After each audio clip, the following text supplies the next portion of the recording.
Good morning student. हम पढ़ रहे थे प्रायद्वीपीय पोहातंत्र। प्रायद्वीपीय पोहातंत्र में हमने पढ़ लिया था बंगाल के खाड़ी में गिरने वाली नदियाँ या पूर्व की ओर प्रवाहित होने वाली नदियाँ। अब आता है अरब सागर में गिरने वाली नदियाँ। अरब सागर में गिरने वाली नदियाँ। ठीक है। अरब सागर में गिरने वाली नदियाँ या पश्चिम की ओर प्रवाहित होने वाली नदियों की अगर हम बात करें तो सबसे पहले आती है कौन सी नदी? नर्मदा। ठीक है, मैंने बताया था नर्मदा नदी कहाँ से निकलती है। नर्मदा नदी ये एमपी मध्य प्रदेश से निकलती है। कहाँ से? अमरकंटक पठार से। कहाँ से निकलती है? अमरकंटक पठार से। ठीक है, अमरकंटक पठार से निकलती है। और जो विंध्याचल और सतपुड़ा की जो पर्वत श्रेणियां हैं, देखिए मैं आपको मैप में दिखा देती हूँ। ये देखिए, ये क्या है? विंध्याचल और सतपुड़ा की जो पर्वत श्रेणियां हैं, यहाँ से इनके बीच में से बहती है और ये इनके बीच में से पश्चिम की ओर बहते हुए, इधर की साइड बहते हुए ये क्या करती है? भड़ोच के निकट कहाँ गिर जाती है? अरब सागर, ये जो खंबात की खाड़ी है यहाँ पर क्या करती है? ये कहाँ मिल जाती है? अरब सागर में जा मिलती है। ठीक है, इसकी अगर हम टोटल लंबाई की बात करें तो इसकी टोटल लंबाई है 1300 किलोमीटर। ठीक है, और इसका पोहा क्षेत्र है 98,796 वर्ग किलोमीटर। ठीक है, मध्य प्रदेश में जबलपुर, देखिए ये क्या है? मध्य प्रदेश में जबलपुर के नीचे जो भेड़ाघाट की जो संगमरमर की चट्टानें हैं, वहाँ जो नर्मदा नदी है वो क्या करती है? महाखड़ मतलब गोर्ज का निर्माण करती है। और कौन सा जलप्रपात बनाती है? कपिल धारा। कौन सा जलप्रपात बनाती है? कपिल धारा जलप्रपात बनाती है। ठीक है, नर्मदा बेसिन में जो इसकी जो सहायक नदियों की अगर बात करें तो वो ना के बराबर ही है।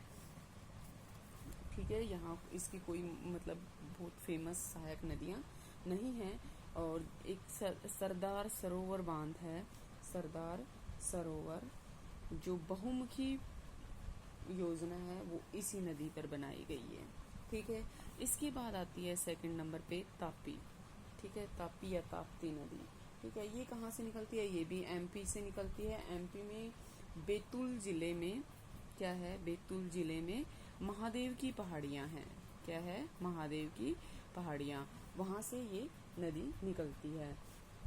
ये जो सतपुड़ा श्रेणी है, ठीक है, सतपुड़ा श्रेणी अभी मैंने दिखाया था ना आपको, विंध्याचल और सतपुड़ा श्रेणी। सतपुड़ा श्रेणी की जो दक्षिण में ये क्या करती है? एक दरार घाटी में से किसके समानांतर, जैसे ये नर्मदा है और ये ताप्ती है, ठीक है, इन नर्मदा नदी के समानांतर ही बहती है। और कहाँ गिर जाती है? ये भी खंबात की खाड़ी में मिल जाती है। ठीक है, तापी नदी की अगर हम लंबाई की बात करें तो कितनी है? 724 किलोमीटर लंबी है। और इसका अपोहा क्षेत्र है 65,145 वर्ग किलोमीटर। ठीक है, और ये कहाँ से बहती है? मध्य प्रदेश, गुजरात, महाराष्ट्र। कहाँ से बहती है? मध्य प्रदेश, गुजरात और महाराष्ट्र। ठीक है, तापी नदी की अगर सहायक नदियों की बात करें तो पूर्णा, बेघर,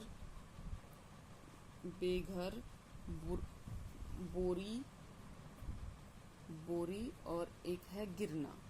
ठीक है, ये इसकी सहायक नदियां हैं। ठीक है, इसके ये दो नदियां तो क्या है? फेमस नदी है। इसके अलावा कुछ और नदियां भी हैं जो अरब सागर में मिलने वाली नदियां हैं। देखिए माही, कौन सी नदी है? माही नदी। ठीक है, ये नदी कहाँ से निकलती है? उदयपुर में एक झील है, कौन सी? जैसमंद। ये शायद आपको पता भी है, कौन सी झील है? जैसमंद। यहाँ से ये निकलती है और कहाँ से बहती है? ये बहती है मध्य प्रदेश, गुजरात और राजस्थान से। ठीक है, और इसका अपोहा क्षेत्र की अगर बात करें तो कितना है? 34,842 वर्ग किलोमीटर। ठीक है, और ये भी कहाँ गिर जाती है? खंबात की खाड़ी में जाकर मिल जाती है। ठीक है। और इसकी अगर लंबाई की बात करें तो 533 किलोमीटर ये इसकी लंबाई है, ठीक है। और इस पर 2 बांध बनाए गए हैं, कौन कौन से, बजाज और कडाना, क्या है, बजाज और कडाना बांध, ठीक है। इसके बाद आती है साबरमती। कौन सी नदी आती है, साबरमती, ठीक है। साबरमती नदी कहाँ से निकलती है, अरावली की पहाड़ियों, अरावली की पहाड़ियाँ। और अरावली की पहाड़ियों में भी कहाँ, अरावली की पहाड़ियाँ तो पूरे राजस्थान में है, तो कहाँ से निकलती है, ये डूंगरपुर जिले से निकलती है, ठीक है। कहाँ से निकलती है, डूंगरपुर जिले से निकलती है। और ये क्या होता है, दक्षिण पश्चिम में कितना बहने के बाद, 300 किलोमीटर बहने के बाद ये नदी क्या करती है, अरब सागर में गिर जाती है। और राजस्थान और गुजरात में जो साबरमती नदी का अपोहा क्षेत्र है वो कितना है, 21,674 वर्ग किलोमीटर, ठीक है। अब इसके बाद आती है लूनी, ठीक है। लूनी नदी जो है ये राजस्थान के अजमेर जिले से निकलती है, ठीक है। और कितनी, 320 किलोमीटर बहती है। और 320 किलोमीटर बहने के बाद ये जो कच्छ की खाड़ी है ये क्या होती है, इसी में विलीन हो जाती है, ठीक है। कहाँ विलीन हो जाती है, कच्छ की खाड़ी में। इसके अलावा और भी बहुत सारी नदियां हैं, लेकिन वो क्या हो जाएगा, बहुत ज़्यादा हो जाएगा आप लोगों के लिए, इसलिए मैंने क्या किया है, जो मेन थी वो करवा दी है। अब आता है एक, ये तो क्या था, बंगाल की खाड़ी। और अब आता है एक तटीय नदी तंत्र, ठीक है। हमने क्या कर लिया, हिमालय कर लिया, प्रायद्वीपीय कर लिया। अब आता है तटीय नदी तंत्र, ठीक है। तटीय नदी तंत्र में अगर हम बात करें तो प्रायद्वीपीय जो ये है, यहाँ इसके तटीय मैदान में लगभग छोटी छोटी कितनी, 600 नदियाँ बहती हैं, ठीक है। 600 नदियाँ बहती है।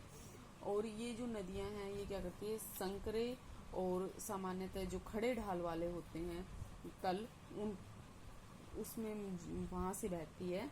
और ये नदियाँ क्या करती है, बड़ी मात्रा में तलछट बहा कर लाती है। और तीव्र इनकी गति कैसी होती है, तीव्र होती है, क्योंकि ये छोटे क्षेत्रों से बहती है। और ये क्या करती है, समुद्र पर तलछट जमा नहीं कर पाती। और तलछट क्योंकि इनकी गति क्या होती है, तीव्र होती है। और ये उसी तीव्रता के साथ क्या करती है, समुद्र में सीधे जाकर मिल जाती है। अपने जो समुद्र का जो किनारा होता है उस पर तलछट जमा नहीं करती, इसी कारण से डेल्टा बनाने में क्या होती है, असमर्थ होती है, ठीक है। इसके बाद आता है 4th नंबर पर अंतःस्थलीय अपवाह। अंतःस्थलीय अपवाह का क्या मतलब है कि वो नदियां जो किसी भी सागर में नहीं गिरती, कहीं मतलब स्थलीय भागों में क्या हो जाती है, विलीन हो जाती है, ठीक है। और इसमें उन नदियों को शामिल किया जाता है जो किसी सागर में ना गिरकर स्थलमंडल के किसी भाग पर ही क्या हो जाती है, किसी या तो किसी झील में गिर जाती है या किसी भाग में, या मरुस्थल जो है इसमें विलीन हो जाती है, ठीक है। आंतरिक अपवाह क्षेत्र की अगर बात करें तो उत्तरी कश्मीर में भी बहुत नदियाँ मिलती है, ठीक है। दक्षिण पूर्वी जो असम है यहाँ पर, पश्चिमी राजस्थान में और हरियाणा, ये देखिए जम्मू कश्मीर, हरियाणा, राजस्थान, असम, ये क्षेत्र है जहाँ पर ये नदियाँ क्या होती है, विलीन हो जाती है। राजस्थान की अगर लूनी, माही और साबरमती नदियों की, इन नदियों को छोड़कर इसकी जो जितनी भी सारी नदियां हैं वो क्या करती है, मरुभूमि में विलीन हो जाती है, या सांभर झील जो है वहाँ गिर जाती है। हरियाणा की घग्गर नदी की अगर हम बात करें तो वो भी क्या है, अंतःस्थलीय अपवाह का उदाहरण है। अगर अंतःस्थलीय अपवाह क्षेत्रफल की बात करें तो क्या है, भारत में इसका क्षेत्रफल है 1.6 लाख वर्ग किलोमीटर, जो लगभग ना के बराबर है, ठीक है। ये था आपका प्रायद्वीपीय भारत की अरब सागर में गिरने वाली नदियाँ। अब हम कल से क्या करेंगे, नेक्स्ट टॉपिक स्टार्ट करेंगे अपना, ठीक है। Thank you.